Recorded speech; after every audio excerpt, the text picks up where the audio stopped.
큰 고난을 당한 후 큰 깨달음을 얻은 욥이 있습니다. 이 욥의 경우를 통해서 코로나19 사태로 인해서 우리는 뭘 깨달아야 될지 주의 말씀으로 살펴보고자 합니다. 첫째, 우리가 깨달아야 될 것, 그것은 하나님 앞에서 겸손해야 함을 깨달아야 합니다. 인간의 연상 능력과 비교할 수 없을 정도로 뛰어난 인공지능을 발명해내는 우리 인간들입니다. 저는 몇 년을 연구해도 아직도 이해할 수 없는 신비한 양자역학을 논하는 우리 인간들의 수준입니다. 진화론과 진화론을 더 뒷받침해주는 빅뱅 이론으로 인해서 우주의 만물 기원까지 논하는 우리 인간들 아닙니까? 그런데 이 바이러스 하나 때문에 이렇게 속절없이 허무하게 무력해지는 것을 우리는 보게 됩니다. 사실 우리 힘으로 할 수 없는 것이 얼마나 많은가. 우리는 큰 고난을 겪은 후에는 더욱더 이런 것을 깨닫게 됩니다. 욥은 말입니다. 큰 고난 속에서 하나님을 묶어버리곤 했습니다.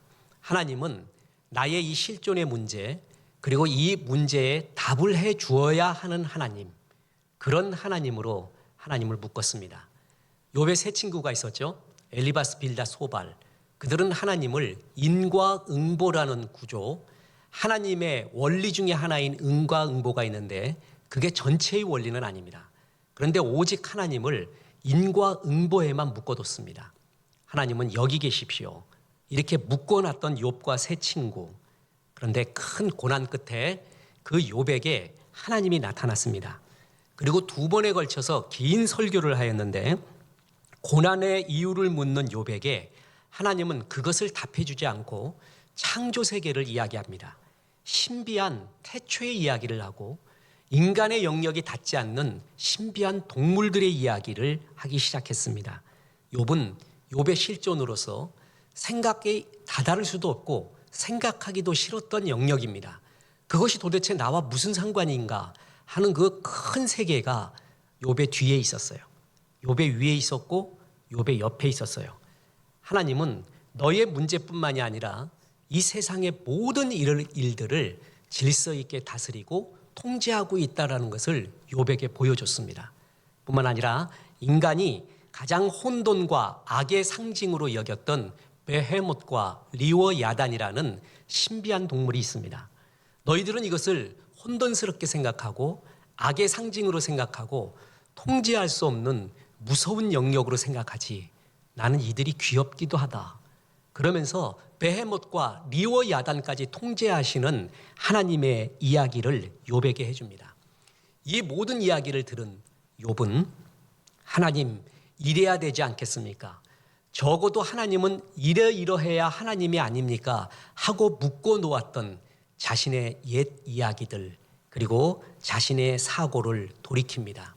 겸손해진 겁니다. 보세요. 오늘 42장 1절에서 3절 욥이 여호와께 대답하여 이르되 주께서는 못하실 일이 없사오며 무슨 계획이든지 못 이루실 것이 없는 줄 아오니 무지한 말로 이치를 가리는 자가 누구니이까? 나는 깨닫지도 못한 일을 말하였고 스스로 알 수도 없고 헤아리기도 어려운 일을 말하였나이다. 고난 중간에 얼마나 자기의 논리와 생각에 자신이 있었으면은 하나님 재판정에서 한번 붙어봅시다. 나는 변호사도 없지만 중보자도 없지만 얼마나 답답했으면 재판정에서 하나님과 만나기를 원했을 정도였어요. 하나님을 얼굴을 대하기만 해도 죄 많은 우리는 죽게 되고 더군다나 얼굴 대하는 게 아니라 재판정에서 시시비비를 나누는 선과 악을 나누는 재판정에서 만나면 우리 인간이 어떻게 되겠습니까? 그 정도로 욥이 말할 정도였습니다. 그런데 욥이 하나님의 큰 이야기, 나의 실존과 문제를 벗어난 더 넓으신 자유하신 하나님의 이야기를 큰 고난 끝에 듣게 된 다음에 그는 겸손해집니다. 그래, 내 생각 밖에 있는 하나님, 자유하신 하나님, 그는 철저하게 겸손해진 것이에요. 헤겔은 법철학 서문에서 미네르바의 부엉이는 황혼이 되어서야 날아오른다라는 유명한 말을 합니다. 이거는요, 정치, 사회, 문화, 경제, 예술 모든 면에 인용이 되면서 수없이 많은 해석을 가하면서 지금까지 회자되는 유명한 말입니다. 미네르바의 부엉이는 황혼이 되어서야 날아오른다. 미네르바는 그리스 로마 신화에 나오는 올림푸스 12신 중에 하나입니다. 세상을 살피고 세상의 신의 말을 전하는 전령이었고 지성과 지혜를 상징하는 이 미네르바의 부엉이는 그런데 황혼이 되어서야 날아오릅니다. 마치 태양의 모습을 제대로 보는 것은 일출때가 아니라 황혼이었기듯이 어떤 시대나 사건의 본질의 참모습은요, 그 시대의 말미에 가서야 비로소 자기의 본 모습을 드러낸다는 의미입니다. 아무리 빅데이터의 시대라 할지라도요, 빅데이터의 분석을 통해 현재와 미래를 정확하게 예측한다는 것은 불가능합니다. 데이터에는 신호가 들어있고 소음이 들어있습니다. 이게 네이트 실버가 발견한 유명한 말이죠. 신호와 소음. 데이터 속에는 의미 있는 신호도 있고요, 의미 없고 신호를 가리고 있는 소음도 있습니다. 그것이 섞여 있어요. 뿐만 아니라 그 데이터를 분석하는 사람들도 편견과 선입감을 가지고 있습니다. 자기 좋은 것만 선택을 해요. 그죠? 그래서 체리 피킹이라는 거 있잖아요. 내가 좋아하는 체리만 내가 뽑아서 먹고, 그 데이터는, 그리고 그것을 근거로 해서 말하는 것은 얼마나 오류가 많은지 모릅니다. 우리가 이 데이터 속에서 코로나19를 누가 예견했겠습니까? 정말 알 수 없는 일은 있잖아요. 역사는 어떤 결과가 나온 다음에 그 결과를 분석해서 이게 핵심이었고 이게 문제였다라고 말할 뿐입니다. 미네르바의 부엉이는 황혼이 되어서야 날아오릅니다. 지나서야 이런 거였구나 라고 알 수 있다는 얘기예요. 그만큼 우리는 뭐라고요? 겸손해야 된다는 것입니다. 하나님은 신명기 29장 29절에서 감추어진 일과 나타난 일이 있다고 했습니다. 보세요. 감추어진 일은 우리 하나님 여호와께 속하였거니와 나타난 일은 영원히 우리와 우리 자손에게 속하였나니 이는 우리에게 이 율법의 모든 말씀을 행하게 하려 하심이라. 나타난 일, 한니글로트라는 것은 그 드러난 일이라고 말하는데, 말씀, 자연, 양심, 이성, 역사 등을 통해서 하나님이 여러 가지 방법을 통해서 드러낸 일이에요. 이건 알아라. 이렇게 하나님이 드러나게 했던 일들이 있어요.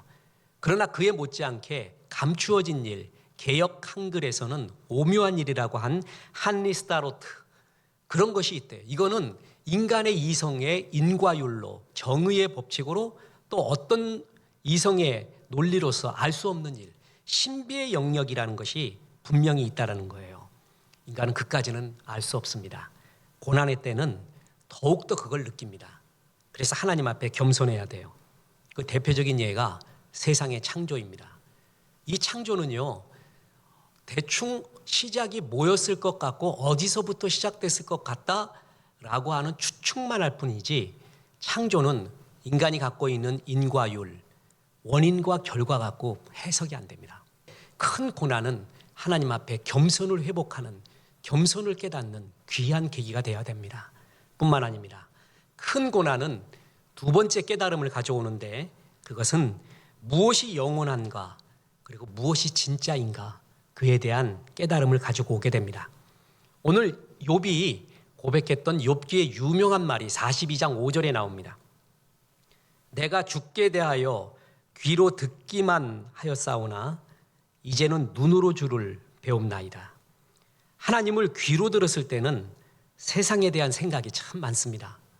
그러나 눈으로 직접 배웠고 체험하잖아요. 세상 미련 다 없어지고 영원한 주의 나라를 생각해요. 우리가 세상에 정함이 없는 것에 자꾸 마음 두는 거는요, 아직 귀로 듣는, 직접 하나님을 인격적으로 더 사랑하지 못하는 그런 이유 때문에 그렇습니다. 보세요. 디모데전서 6장 17절에 내가 이 세대에서 부한 자들을 명하여 마음을 높이지 말고 정함이 없는 재물에 소망을 두지 말고 오직 우리에게 모든 것을 후히 주사 누리게 하시는 하나님께 두며. 보면 이 세상에 정함이 없는 곳에 마음 두지 말라 그러잖아요. 귀로 들었던 신앙은 정함이 없는 곳에 마음을 두는 경우가 되게 많아요. 그것이 처음엔 좋은데 갈수록 나를 찔러요.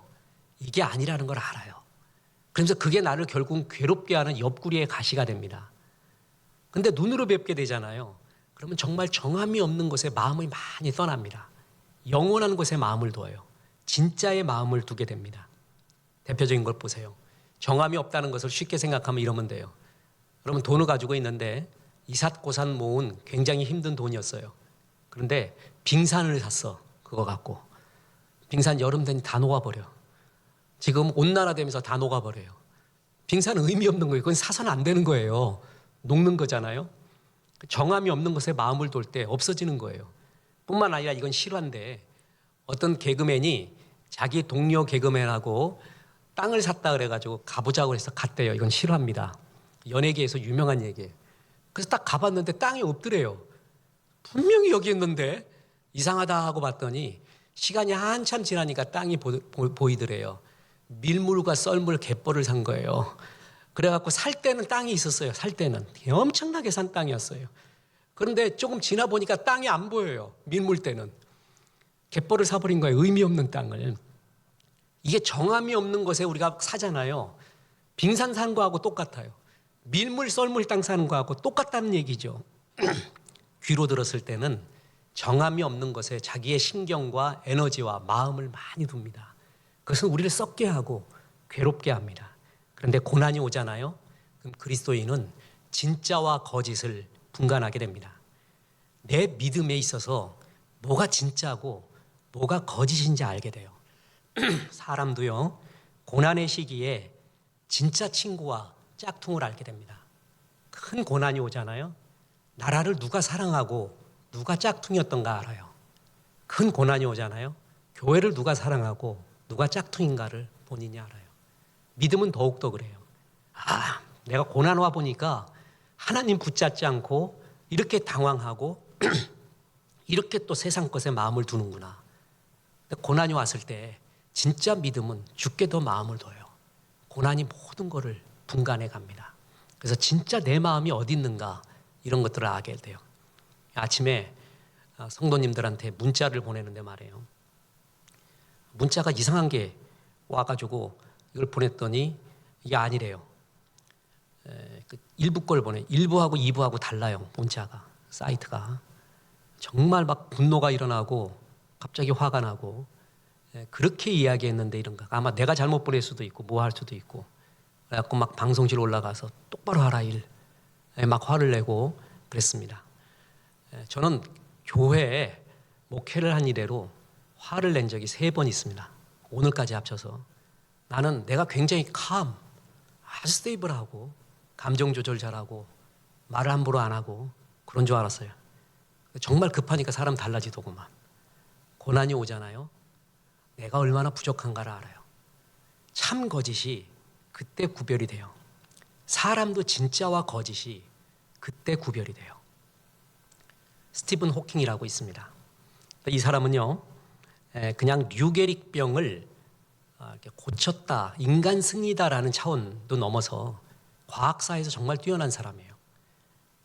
아인슈타인이 상대성 이론을 통해 모든 걸 삼켜버리는 블랙홀의 실체를 밝혔잖아요. 호킹 교수는 그 블랙홀도 뜨거운 열 에너지를 낼 수 있다는 이른바 호킹 복사 이론이라는 것을 발견해냅니다. 뿐만 아니라 아까 빅뱅을 얘기했잖아요.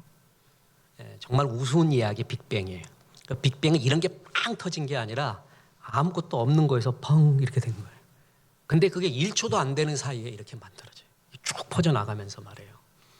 그 빅뱅을 수학 이론으로 수학으로 빅뱅이 있었다라는 것을 지금 입증해내는 그런 사람이에요. 최고의 수학 권위자 지도교수에게 24페이지에 걸친 수학으로 증명한 빅뱅 그걸 갖다 놓자 교수님 보고 이렇게 하늘만 쳐다봤다는 그런 일례가 있을 정도로 이해가 안 가요. 어떻게 수학으로 그걸 풀죠? 도대체 이해가 안 가는 이 사람이 21살 때 온 몸을 마비시킨다는 류게릭병에 걸리게 됩니다. 그리고 난 다음에 그가 한 말이 저는 호킹의 수많은 이야기나 업적 중에서 제일 감동적입니다. 이런 말을 했습니다. 그 당시 내 꿈은 혼란스럽기만 했다. 내 상태에 대한 진단이 내려지기 전까지 나는 삶에 대해 지겨워하고 있었다. 가치 있는 어떤 것도 할 일이 없어 보였다. 그렇지만 내가 병원에서 나오자마자 나는 내가 처형당하는 꿈을 꿨다. 갑자기 나는 내 사형 집행이 연기된다면 내가 할 일이 너무 많으리라는 것을 인식하게 되었다. 나는 스스로가 놀랍게도 과거보다 지금의 나의 삶을 더 즐기게 되었다. 류게릭병을 선언받고 난 다음에 그때 삶을 깨달은 거예요. 그 전에 21살인데요. 그 전에 삶으로 보였던 모든 게 지겨워 보였대요. 사람들이 이게 가치 있다, 이게 의미 있다 얘기하면 다 우습게 보였었대요. 저거 아니다. 그런데 류게릭병이 걸렸대요. 그러면서 내 사형 집행이 연기가 될수록 그 남은 기간은 내가 진짜로 채우리라. 내가 발견한 의미로 채우리라. 그때부터 그가 살아났다는 거예요. 마틴 하이데거가 죽음 애로의 획이라는 말을 했어요. 죽음을 정말 인식하잖아요. 그때부터 진짜 삶이 시작이 된대요. 하나님이 일반 은총으로 그런 사람에게 그걸 깨닫게 해요. 저는 이 말이 뭔지를 어렴풋하게 합니다. 진짜 죽는다라는 게 진짜 느껴지잖아요. 그때부터 진짜 삶이 시작이 돼요. 더 쉽게 이야기할까요? 인간에게 죽음보다 더 큰 고난이 있을까요? 큰 고난은 큰 깨달음을 얻게 합니다. 진짜를 느끼게 해요. 곤도 마리에 일본 최고의 정리 컨설턴트지요. 지금 서점에 가보면 그녀의 책이 또 다시 재판돼서 나왔어요. 그 유명한 인생에 빛나는 정리의 마법. 자기도 별거 아닌 인생 살다가요. 인생이 변하는 획기적인 사건이 일어났는데 그게 뭐냐 하면 정리하면서부터래요. 우리는 쓰레기 같은 걸 너무 많이 갖고 있다는 거예요. 근데 정리를 시작하면 어떤 걸 정리해야 되냐면 만져보고 보고 설레지 않는 건 다 버리래요. 그래서 설레는 것만 남겨놓으래요. 나이가 들수록. 그러면 나는 가장 설레고 아름다운 것 그리고 나머지 쓰레기를 버렸잖아요. 그래서 너무나 넓은 공간 생각하고 활동하고 이야기할 수 있는 수많은 스토리의 공간이 생긴대요. 창조의 공간. 그래서 설레는 것만 남겨놔라. 그러면서 뭐 어떻게 하면 설레는 거 어떻게 하면 설레지 않는 거 이걸 얘기하는데 굉장히 공감이 갑니다. 그거 하나로 별 볼 일 없었던 이 여인은 세계에서 가장 영향력 있는 백인에 뽑히기도 했어요. 그 타임즈에서요. 그래서 어마어마한 베스트셀러가 됩니다. 설레지 않는 거 버려라. 너무 멋진 말입니다. 그런데 언제 설레지 않는 걸 배울 수가 있어요? 고난의 때예요. 고난이 오잖아요. 그럼 뭐가 설레는 거고 뭐가 설레지 않는 거, 어떤 것이 진짜고 어떤 것이 짝퉁인가가 고난의 때 확 분간이 됩니다. 내 속에 있는 가라지와 쭉정이가 그리고 알곡이 뭔가 정확하게 분간이 돼요. 던지잖아요. 가라지와 알곡을 던지면 바람이 불어요. 그럼 쭉정이는 날아가고 알곡이 내려앉아요. 그때 부는 바람, 그걸 고난이라고 합니다. 고난은 진짜를 깨닫게 하는 하나님의 방법 중에 하나입니다. 우리나라는 그리고 전 세계는 많은 경우에 고난과 위기 속에 불안과 혐오와 차별을 낳게 됩니다. 그런데 하나님이 우리 민족 사랑하시는 것을 믿고 우리 민족의 저력을 믿습니다. 우리 나라에는 작은 영웅들이 많이 있습니다. 이럴 때일수록 말이에요. 우한 교민들을 자신의 지역에 수용하기로 하면서 축복까지 해준 시민들이 있습니다. 자원하여 험지로 달려가는 의사와 간호사들이 있었고 줄을 잇는 기부자들이 있고 헌혈 기부자들이 있고 마스크 기부자들이 있습니다. 취약한 어르신들 위해 고기와 꽃게를 제공하는 독지가들이 있었고요. 사태가 진전될 때까지 음식점 세입자에게 월세를 인하해주는 집주인들이 있었습니다. 무엇보다 새벽마다 아침마다 점심마다 저녁마다 기도하고 있는 하나님의 귀한 백성들이 있습니다. 이 작은 영웅들이 떨림과 푸르름을 다 갖고 있어요. 그걸 놓지 않고 있어요. 그래서 이 땅에 푸른 봄이 하나님의 은혜로 다시 올 것을 정말 믿습니다. 이렇게 어려울 때일수록 교회가 빛과 소금의 역할을 얼마나 잘해야 되는지 모릅니다. 교회에서 말해요. 예배는 전부라고 하면 해도 과언이 아닙니다. 교회는 예배예요. 하나님은 예배 때 가장 확실하게 말씀하세요. 예배가 제일 중요해요. 거의 전부예요. 그런데 우리 교회도 방송 예배로 지금 당분간 전환하고 있습니다. 교회가 나라를 사랑하는 마음, 우리의 국민들을 사랑하는 마음을 정말 눈물 어리게 보여준 거예요.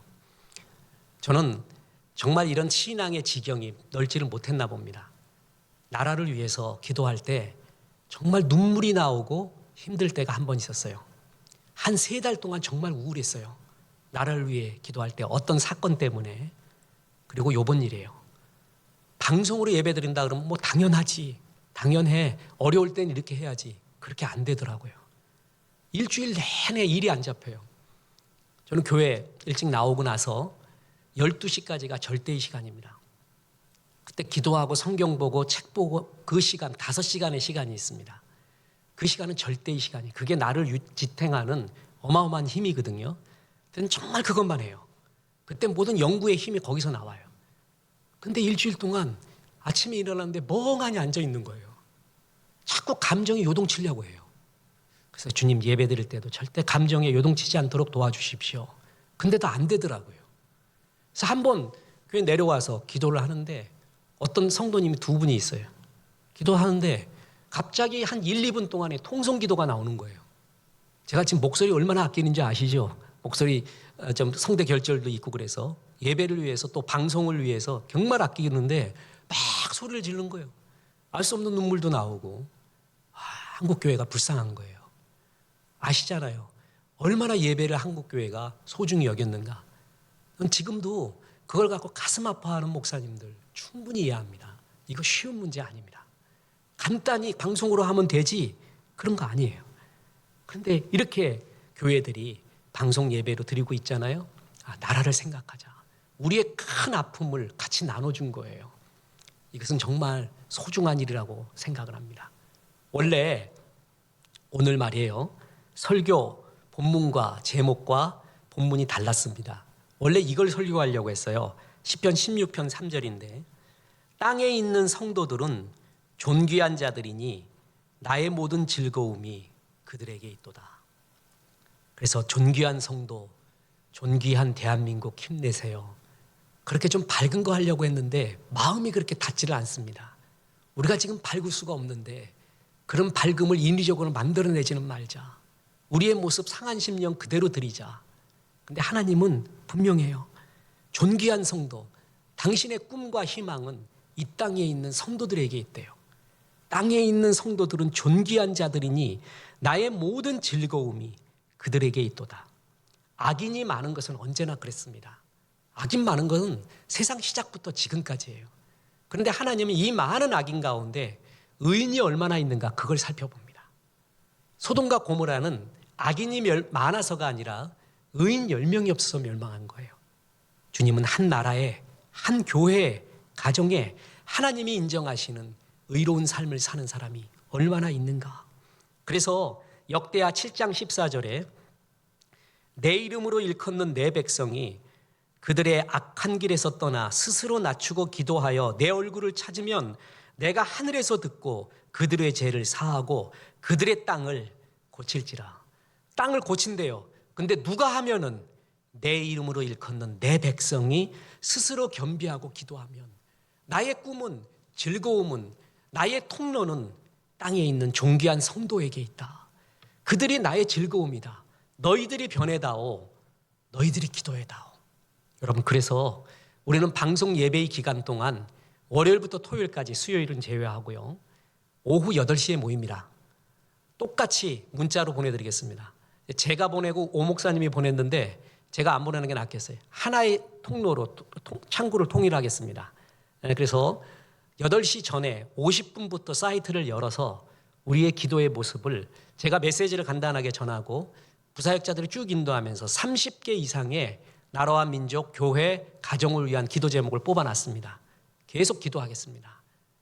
내 이름으로 일컫는 내 백성이 그 악한 길에서 떠나 스스로 낮추고 기도하며 내 얼굴을 찾으면 내가 하늘에서 듣고 그들의 죄를 사하고 그들의 땅을 고치시니라.